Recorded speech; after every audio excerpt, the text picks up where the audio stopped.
second Atlanta final in 2019. Also second ATP Tour final of the season after winning in Delray earlier this year, and also his 11th career ATP final. Talk about the win today. Yeah, I played well. I've talked a lot this week kind of about playing myself into the tournament, playing a bit better, and I've continued to play a bit better each match, and today was kind of the same deal. I came out and played a really good game to break in the first game, and then kind of just held on to my serve after that, and then kind of same goes for the second, just held on my serve, tried to stay solid until I got some mistakes and was able to break. I kind of just did what I had to do, didn't give him anything, and on a really fast court like this where you get a lot of free points on the serve and first ball, if you're not giving away too much, it's tough to get broken. You mentioned the really fast court. This event specifically, compared to other events on tour, is there anything that's kind of unique about this scene in Atlanta? What do you mean, like the speed of the court? Everything in general, speed of the court versus just it's all relative to like the court you probably came from. So like the court I played on last week was extremely slow. So I still think this is fast in relation to all the courts, but anyone that came from the event that I was at last week will think, this feels like lightning. And so the first couple days I was here, I could barely make contact with the ball, put it on the court. So it's good for me though once I start getting my timing and my feel, because I don't need to. It's not so much like structuring points. You see the ball you like and you hit it, and if you hit it well, you'll be rewarded for it, which is nice. And like I said, I'm kind of playing better and getting my feel on it more and more each day. So I've been improving every match. Are these the fastest courts of any of the U.S. Open Series events? I think so. Balls also make a difference in the speed. So I remember last year, Rafael Washington was pretty fast, but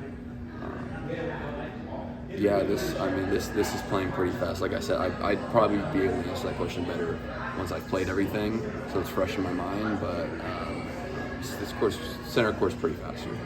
And they mentioned this was the first time you guys had met on tour in a match.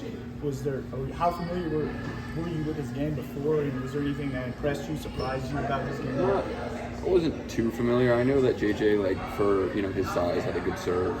I know that he kind of preferred rolling that one out to the right on that and sliding it tee. I've seen him do that a lot when I have seen him play.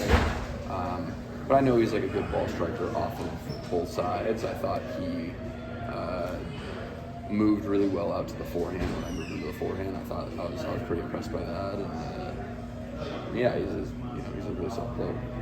You've had plenty of success in a semifinal, also had a semifinal. How nice would it be to get over the hump and get the title here? Yeah, it'd be great. I think obviously I'm a different player than a lot of the other times I've been here, and I think I'm ready. I think I'm ready this time for the title.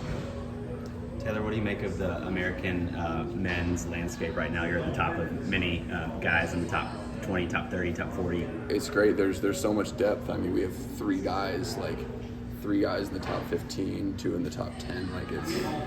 We're all trying to push even further as well. I think we all believe that we can go even higher, and then we have also a lot of guys from 20 to 50 that also have a lot of room for improvement.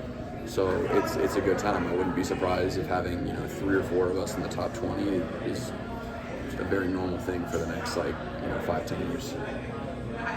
And now on the court, you said it doesn't matter who you're playing 5 on, that comes down to you. But can you give a quick breakdown of each potential opponent, how you want it to be? Yeah, I mean, I know Lukic has big serve and likes to dictate with the forehand, and Hugo is a big server as well, a very solid backhand. I think it makes sense these conditions would suit his game.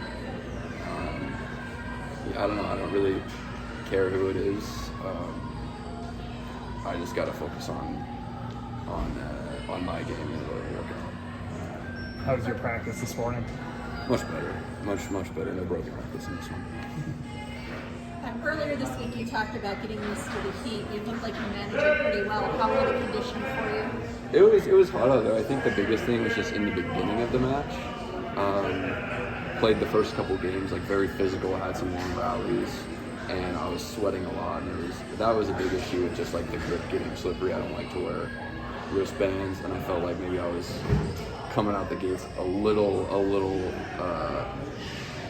too physical, and I feel like maybe if I was moving at that speed the whole match, I could have potentially gotten fatigued, but luckily I got that early break, so I could kind of just coast on his service games, focus on my service games, and that's the thing, if you're serving well, you're going to be getting a lot of free points, and so the heat won't really come into play too much because you'll be getting a lot of those free points. If this court was very slow, then the heat would be a big problem. You'd be playing lots of really long points. Anything else? All right, thank you. Appreciate it.